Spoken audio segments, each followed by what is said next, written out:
வணக்கம். இது people English series.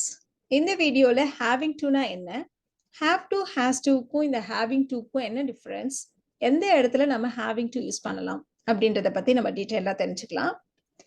Have to has டுவை நம்ம ஆப்ளிகேஷன்ஸ் பத்தி பேசுறப்ப யூஸ் பண்ணுவோம். ஆப்ளிகேஷன்ஸ் அப்படின்னா வேற வழியே இல்லை, கண்டிப்பா அதை செய்ய வேண்டியது இருக்கு அப்படின்னு சொல்றதுக்கு நம்ம இந்த ஹேவ் டு இல்லைன்னா ஹேஸ் டுவை யூஸ் பண்ணுவோம். ஹேவிங் டுன்றது இந்த ஹேவ் டு ஹேஸ் டு உடைய ப்ரெசன்ட் பார்ட்டிசிபிள், அவ்வளோதான். பட் எந்த இடத்துல இந்த ஹேவிங் டுவை யூஸ் பண்ணணும் அப்படின்றத பார்க்கறதுக்கு முன்னாடி ஹேவ் டு ஹேஸ் டுவை பற்றி சின்னதாக ஒரு ரீகேப் பார்க்கலாம். ஏன்னா நம்ம ஏற்கனவே ஒரு டீட்டெயில்டு வீடியோ போட்டிருக்கோம் have to has to had டுக்கு. ஸோ இந்த இடத்துல சின்னதாக ஒரு 2 எக்ஸாம்பிள் மட்டும் பார்க்கலாம். ஸோ இப்போ நாளைக்கு நான் வந்து ஒரு ஸ்பீச் கொடுக்க வேண்டும் அப்படின்னா கண்டிப்பாக வேற வழியே இல்லை, நான் கொடுத்து தான் ஆகணும். அந்த மாதிரி சொல்றதுக்கு I have to give a speech tomorrow அப்படின்னு நம்ம சொல்லுவோம். இப்போ subject I, you, we, they இதுக்கெல்லாம் நம்ம ஹாவ் டு யூஸ் பண்ணுவோம். he, she, it இதுக்கெல்லாம் நம்ம has to யூஸ் பண்ணுவோம். ஸோ இந்த இடத்துல ஐன்றதுனால I have to give a speech tomorrow அப்படின்னு நம்ம சொல்றோம்.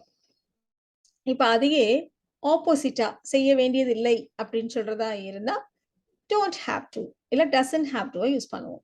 இப்போ subject I, you, we, they இதுக்கெல்லாம் டோன்ட் ஹாவ் டு யூஸ் பண்ணுவோம். சப்ஜெக்ட் he, she, it இருந்தா டசன்ட் ஹாவ் டு யூஸ் பண்ணுவோம். நீ நாளைக்கு சீக்கிரம் எந்திரிக்க வேண்டியது இல்லை, அந்த அவசியம் ஒன்றும் இல்லை, நாளைக்கு ஒன்றும் வேலை இல்லை அப்படின்றத சொல்றதுக்கு தான் நாம you don't have to get up early tomorrow. You don't have to get up early tomorrow. இப்போ சப்ஜெக்ட் he, sheல ஏதாவது ஒன்று வச்சு சொல்லலாம். இப்போ அவளுக்கு வந்து சில காம்ப்ளிகேஷன்ஸ் இருக்கு, சில உடல்நல பிரச்சனைகள்லாம் இருக்கு, அதனால அவள் மருந்துகள் எல்லாம் எடுத்துக்கணும், கொஞ்சம் மெடிசன்ஸ் எல்லாம் எடுத்துக்கணும் அப்படின்னு நம்ம சொல்ல போறோம். ஸோ வேற வழியே கிடையாது, அவள் எடுத்துதான் ஆகணும், இந்த மாதிரி சொல்ல போறோம். She has a health issue, so she has to take her medicines. She has a health issue, so she has to take her medicines. So இந்த இடத்துல அவள் எடுத்துக்கணும், கண்டிப்பாக எடுத்தாகணும், வேற வழி இல்லை, இந்த மாதிரி நம்ம சொல்றோம். இப்போ அதையே அவளுக்கு இப்போ உடம்பு நல்லாயிடுச்சு, இனிமே அவள் மருந்து எடுத்துக்கணுன்ற அவசியம் இல்லை, எடுத்துக்க வேண்டியது இல்லை, இப்படி நம்ம ஆப்போசிட்டா சொல்ல போறோம். ஸோ இந்த இடத்துல ஷீன்றதுனால டசன்ட் ஹாவ் டு யூஸ் பண்ணியிருக்கோம். She doesn't have to take medicines anymore. She doesn't have to take medicines anymore. இனிமே எப்பவுமே எடுத்துக்க வேண்டிய அவசியம் இல்லை, இந்த மாதிரி சொல்றதுக்கு. இப்போ நம்ம ஹாவ் டு ஹேஸ் டு அதுக்கான நெகட்டிவ் சென்டென்சஸ் பார்த்தோம். இப்போ ஹேவிங் டு சொன்ன மாதிரி இது ப்ரெசன்ட் பார்ட்டிசிபிள், இப்போதைக்கு நடக்கிற ஒரு விஷயம், இதுக்கு தான் நாம ஹேவிங் டு யூஸ் பண்ண போறோம். ஸோ நவ், இப்போதைக்கு, எப்பவுமேன்னு இல்லை, இப்போதைக்கு அவங்க ஒரு மெடிசன் எடுத்துக்க வேண்டியது இருக்கு அப்படின்னு சொல்றதுக்கு she is having to take her medicines now. She is having to take her medicines now. இது வந்து ஒரு ஷார்ட் ஆக்ஷனு, அது ரொம்ப நாளைக்குலாம் இல்லை, இப்போதைக்கு அப்படின்னு சொல்றதுக்கு தான் நம்ம இந்த மாதிரி ஹேவிங் டுவை நம்ம யூஸ் பண்ணுவோம். இது ஒரு யூசேஜ். இது தவிர சில சமயங்கள்ல நாம 2 சென்டென்சஸை கம்பைன் பண்ண வேண்டியிருக்கும். அந்த மாதிரி கம்பைன் பண்றப்போ ஒரு சென்டென்ஸ் ஒரு ஆப்ளிகேஷனை பத்தின சென்டென்ஸா இருக்கும், இன்னொன்னு வேற ஒரு சென்டென்ஸா இருக்கும். இந்த மாதிரி இடங்கள்ல நம்ம கம்பைன் பண்றப்பவும் ஹேவிங் டுவை யூஸ் பண்ணுவோம். இப்போ ஒரு எக்ஸாம்பிளுக்கு நிறைய பேர் உட்கார்ந்துருக்காங்க, நிறைய பார்வையாளர்கள் முன்னிலையில அவன் பாட வேண்டி இருக்கிறது, இது வந்து ஒரு ஆப்ளிகேஷன், இது அவனை நர்வஸ் ஆக்குது அப்படின்னு நம்ம சொல்ல போறோம். So first sentence பாருங்க, he has to sing in front of a large audience. It makes him nervous. So இந்த இடத்துல இட்ன்றது எது, நிறைய பேர் முன்னிலையில் பாட வேண்டி இருப்பது, அதுதான் இந்த இடத்துல இட்டு நம்ம சொல்லியிருக்கோம் இல்லையா. ஸோ இந்த இட்டை வந்து ரீப்ளேஸ் பண்ண போறோம், ஃபர்ஸ்ட் பார்ட்டை கம்பைன் பண்ணி சொல்ல போறோம்.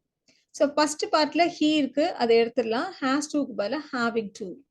So having to sing in front of a large audience makes him nervous. Having to sing in front of a large audience makes him nervous. இப்போ அதே மாதிரியான இன்னொரு எக்ஸாம்பிள் தான், எனக்கு ரொம்ப வருத்தமா இருக்கு, இவளோட புலம்பலை எல்லாம் கேட்க வேண்டி இருக்கேன்ட்டு அப்படின்னு நம்ம சொல்லுவோம் இல்லையா. ஸோ அவளோட புலம்பலை கேட்க வேண்டி இருப்பது எனக்கு ரொம்ப வருத்தமா இருக்கு அப்படின்னு நம்ம சொல்லுவோம். ஸோ கேட்க வேண்டி இருக்கிறது அப்படின்னு சொல்லியிருக்கோம் இல்லையா. ஐ have to listen to her lament. I regret that I have to listen to her lament. இந்த இடத்துல தட் அண்ட் ஐ எடுத்துடலாம், இந்த இடத்துல நீங்க சப்ஜெக்ட் மட்டும் ஒன்னா இருக்கணும், அதை நம்ம பார்த்துக்கணும். ஸோ தட் அண்ட் ஐ எடுத்துட போறோம், ஹாவ் டுக்கு பதிலாக having to. I regret having to listen to her lament. I regret having to listen to her lament.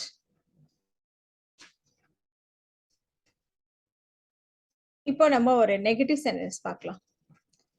நான் யார்கிட்டையும் கேட்க வேண்டாம், நான் யாரிடமும் கேட்க வேண்டியதில்லை, எனக்கே நல்லா நிச்சயமா தெரியும் அப்படின்னு நம்ம சொல்ல போறோம். So I don't have to ask any one, I know it for sure. I don't have to ask anyone. I know it for sure. இந்த இடத்துல இந்த டோன்ட் ஹாவ் டுன்னு இருக்கு இல்லையா? ஸோ கேட்க வேண்டியதே இல்ல, அவசியமே இல்ல. எனக்கே நல்லா தெரியும் அப்படின்னு சொல்றப்போ, இந்த டோன்ட் ஹாவ் டு எடுத்துட்டு வித்தவுட் ஹேவிங் டு அப்படி போட போறோம். ஸோ இதுதான் இங்க நெகட்டிவ் சென்டென்ஸ்ல இந்த மாதிரி I don't have to, she doesn't have to எல்லாம் இருந்ததுன்னா அப்போ நம்ம வித்தவுட் ஹேவிங் டு அப்படி யூஸ் பண்ணுவோம். I know it for sure without having to ask anyone. I know it for sure without having to ask anyone. இப்போ இன்னொரு example கூட எடுத்துக்கலாம். நான் இந்த வீடியோவை பார்த்துட்டு இருக்கேன் ஏன்னா எனக்கு என்னோட இங்கிலீஷை இம்ப்ரூவ் பண்ண வேண்டியது இருக்கு. I have to improve my English, so I'm watching this video. So இப்போ இதை நம்ம கம்பைன் பண்ண போறோம். சப்ஜெக்ட் வந்து ரெண்டுமே ஒன்று தான் இல்லையா? ஸோ ஃபர்ஸ்ட் சென்டென்ஸ்ல ஐ எடுத்துட்டு ஹாவ் டு பதிலாக having to. So having to improve my English, I'm வாட்சிங் திஸ் வீடியோ. எப்படி நாம கம்பைன் பண்ணலாம்? ஸோ இந்த வீடியோல நாம ஹேவிங் டு அப்படின்ற ஃப்ரேஸை எப்படி யூஸ் பண்றது, ஹாவ் டுக்கும் ஹேஸ் டுக்கும் என்ன டிஃபரன்ஸ், எந்த இடத்துல நம்ம ஹேவிங் டு யூஸ் பண்ணலாம் அப்படின்றத தெரிஞ்சுக்கிட்டோம். இந்த வீடியோ உங்களுக்கு யூஸ்ஃபுல்லா இருக்கும்னு நினைக்கிறேன். Thank you so much.